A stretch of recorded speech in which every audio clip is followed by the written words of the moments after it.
സ്ത്രീകൾക്കെതിരായ പരാമർശത്തിലൂടെ പുലിവാല് പിടിച്ചിരിക്കുകയാണ് ഗതാഗത മന്ത്രി സി.പി. ജോൺ. സർക്കാരിന്റെ സൗജന്യം പറ്റാൻ കാത്തു നിൽക്കുന്നവരായ സ്ത്രീ സമൂഹത്തെ ചിത്രീകരിച്ചിരിക്കുകയാണ് സി.പി. ജോൺ. പ്രിയദർശിനി സൗജന്യ യാത്രയുമായി ബന്ധപ്പെടുത്തിയായിരുന്നു മന്ത്രിയുടെ പരാമർശങ്ങൾ. ഇത് സ്ത്രീകളെ ഒന്നടങ്കം അധിക്ഷേപിക്കുന്നതായി എന്നതിൽ സംശയമില്ല. ഇന്നലെ പാലക്കാട് നടന്ന കേരള ബസ് ട്രാൻസ്പോർട്ട് അസോസിയേഷന്റെ സംസ്ഥാന സമ്മേളനം ഉദ്ഘാടനം ചെയ്ത് നടത്തിയ പ്രസംഗത്തിലാണ് മന്ത്രിയിൽ നിന്ന് ആരും പ്രതീക്ഷിക്കാത്ത വിധത്തിലുള്ള പരാമർശങ്ങൾ ഉണ്ടായിരിക്കുന്നത്. തങ്ങളുടെ അഭിമാന പദ്ധതി എന്നാണ് പ്രിയദർശിനി സൗജന്യ യാത്രയെ UDF സർക്കാർ വിശേഷിപ്പിക്കുന്നത്. സ്ത്രീ ശാക്തീകരണത്തിൽ ചരിത്രപരമായ നീക്കമായി മാറുമെന്ന് സർക്കാർ തന്നെ നാഴികയ്ക്ക് 40 വട്ടം പറയുന്ന പദ്ധതി. KSRTCയുടെ ഓർഡിനറി ബസ്സുകളിൽ സ്ത്രീകൾക്കും ട്രാൻസ്ജെൻഡേഴ്സിനും പരിധിയില്ലാതെ സൗജന്യ യാത്ര നടത്താമെന്നതാണ് പദ്ധതിയുടെ സവിശേഷത. ജൂൺ 15-ന് തുടക്കമിട്ട പദ്ധതി ഇതിനോടകം വലിയ വിജയമായി മാറി കഴിയുകയും ചെയ്തു. ഓർഡിനറി ബസ്സുകളിലെ സ്ത്രീ യാത്രികരുടെ എണ്ണം ഇരട്ടിയിലധികമാണ് വർദ്ധിച്ചത്. സൗജന്യ യാത്രയിലൂടെ കയ്യിൽ മിച്ചം വരുന്ന കാശ് അവർക്ക് സമ്പാദ്യമായി മാറി.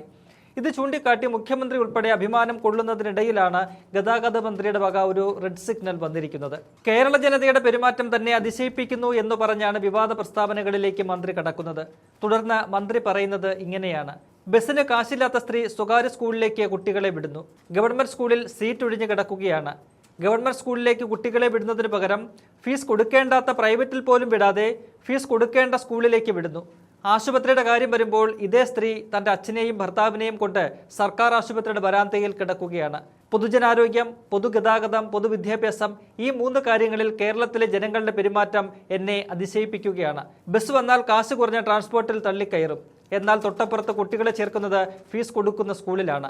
അസുഖം വന്നാൽ പ്രൈവറ്റ് ആശുപത്രിയിൽ പോകാൻ പേടിയാണ്. കാരണം അവിടെ കൊടുക്കാൻ പൈസയില്ല. പക്ഷേ പ്രിയദർശിനി വന്നപ്പോൾ നിങ്ങളുടെ ബസ് വിട്ട് പ്രിയദർശിനി കാത്തുനിന്ന് തിക്കിത്തിരക്കി ആളുകൾ പോകുന്നതിൻ്റെ കാരണം നിങ്ങളോടുള്ള വിരോധം കൊണ്ടോ എന്നോടുള്ള സ്നേഹം കൊണ്ടോ അല്ല, മറിച്ച് നമ്മുടെ നാട്ടിലെ കുടുംബിനികൾക്ക് കയ്യിൽ കാശില്ലാത്തതുകൊണ്ടാണ് എന്ന യാഥാർത്ഥ്യമാണ് ഞങ്ങൾ പഠിക്കുന്നത്. സ്ത്രീകളുടെ സാമ്പത്തികാവസ്ഥ പറയാനാണ് മന്ത്രി ഉദ്ദേശിച്ചതെങ്കിലും അദ്ദേഹം നടത്തിയ പരാമർശങ്ങൾ സ്ത്രീ സമൂഹത്തെ അവഹേളിക്കുന്നതായി എന്ന് പറയാതിരിക്കാനാകില്ല. അദ്ദേഹത്തിന് അങ്ങനെ ഒരു ഉദ്ദേശം ഉണ്ടായിരിക്കില്ല. സ്ത്രീകൾ സാമ്പത്തികമായി ദുരിതം അനുഭവിക്കുന്നവരാണ് എന്ന് പറയാനായിരിക്കും മന്ത്രി വിചാരിച്ചത്. പക്ഷേ അദ്ദേഹത്തിന്റെ വാക്കുകൾ പലതും അവരെ അവഹേളിക്കുന്നതായി പോയി.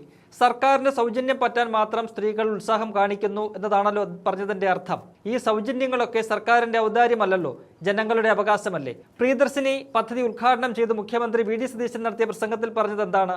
ഇത് സ്ത്രീകൾക്കുള്ള സർക്കാരിന്റെ ഔദാര്യമല്ല, മറിച്ച് സ്ത്രീ സമൂഹത്തിന്റെ അവകാശമാണ് എന്നാണ്. മുഖ്യമന്ത്രിയുടെ ആ പ്രസ്താവനയെ അട്ടിമറിക്കുന്ന പരാമർശങ്ങളായി ഗതാഗത മന്ത്രി തന്നെ നടത്തിയത് എന്നതാണ് ഖേദകരം. എന്തായാലും വിഷയത്തിൽ CPM വിമർശനവുമായി രംഗത്തെത്തിക്കഴിഞ്ഞു. സൗജന്യം നൽകിയ ശേഷം സ്ത്രീകളെ അപമാനിക്കുകയാണ് UDF സർക്കാർ എന്നാണ് CPM നേതാക്കൾ പറയുന്നത്. ഇതാണ് UDFന്റെ യഥാർത്ഥ മുഖമെന്നും കുറ്റപ്പെടുത്തുന്നു CPM.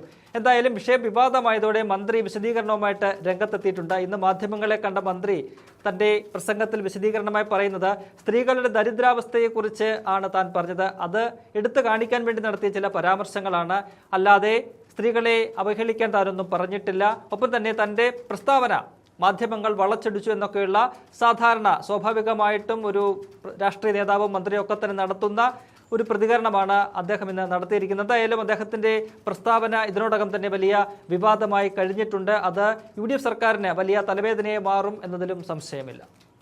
ബിഹേവിയർ സയൻസ് ഒക്കെ പഠിക്കുകയും അതിനെക്കുറിച്ച് ആ ബിഹേവിയർ അഭിനയിച്ച് കാണിക്കുക എന്ന് പറഞ്ഞാൽ ചെറിയ കാര്യമല്ല.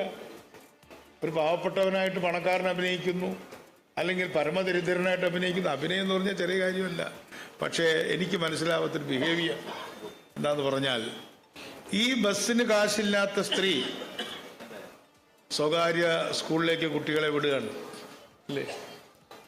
ഗവൺമെൻറ് സ്കൂളിൽ സീറ്റ് ഒഴിഞ്ഞു കിടക്കുക. ഗവൺമെൻറ് സ്കൂളിലേക്ക് ഇപ്പോഴും കുട്ടികളെ വിടുന്നതിന് പകരം ഫീസ് കൊടുക്കേണ്ടാത്ത പ്രൈവറ്റിൽ പോലും വിടാതെ ഇവിടെ വിടുന്നത് ഫീസ് കൊടുക്കേണ്ട സ്കൂളിലേക്ക് വിടുന്നു അല്ലേ? എന്നാൽ ആശുപത്രിയുടെ കാര്യം വരുമ്പോൾ ഇതേ സ്ത്രീ തൻ്റെ അച്ഛനെയും ഭർത്താവിനെയും കൊണ്ട് വരാന്തയിൽ കിടക്കുകയാണ് ഗവൺമെൻറ് ആശുപത്രി അല്ലേ? ഈ 3 കാര്യങ്ങൾ, പൊതുജനാരോഗ്യം, പൊതുഗതാഗതം, പൊതുവിദ്യാഭ്യാസം, ഈ 3 കാര്യങ്ങളിൽ ഞാൻ ട്രേഡ് യൂണിയൻ ലീഡേഴ്സ് ഉള്ളതുകൊണ്ട് പറയുകയാണ്, കേരളത്തിലെ ജനങ്ങളുടെ ബിഹേവിയർ, അവരുടെ പെരുമാറ്റം എന്നെ അതിശയിപ്പിക്കുകയാണ്. ബസ് വന്നാൽ കാശ് കുറഞ്ഞ ട്രാൻസ്പോർട്ടിൽ തള്ളിക്കയറും. എന്നാൽ തൊട്ടപ്പുറത്ത് കുട്ടിയെ ചേർക്കുന്നത് ഫീസ് കൊടുക്കുന്ന സ്കൂളിലാണ്. അസുഖം വന്നാൽ പ്രൈവറ്റ് ആശുപത്രി പോകാൻ പേടിയാണ്. കാരണം അവിടെ കൊടുക്കാൻ പൈസയില്ല.